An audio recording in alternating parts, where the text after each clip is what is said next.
So here are 5 things to consider if you're selling a house that has unpermitted work.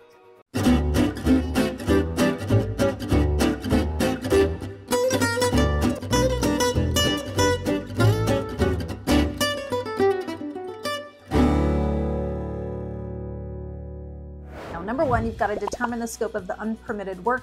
And before you do anything else, it is important to understand what work was done without permits and whether it meets local building codes. You got to tell your real estate agent this information. Number 2, can you obtain permits? Hey, you might be able to get the necessary permits retroactively. It may cost you more, but it can be done. You've got to talk to the local building inspector. They may require that you hire an engineer or a contractor so that you can bring that work up to current code in order to obtain those necessary permits. Number 3, disclose the unpermitted work to the potential buyers. They are going to find out, and it is important to be upfront and transparent about any unpermitted work when selling your house.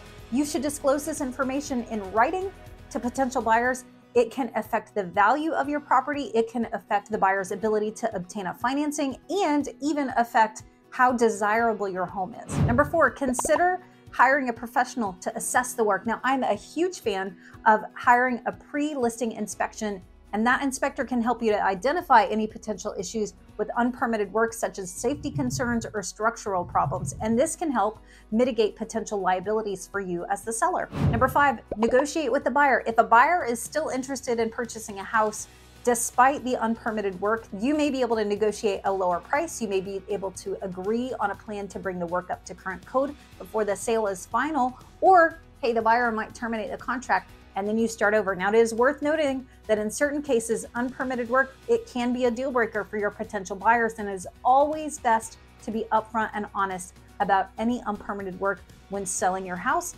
It can save you time and hassle in the long run.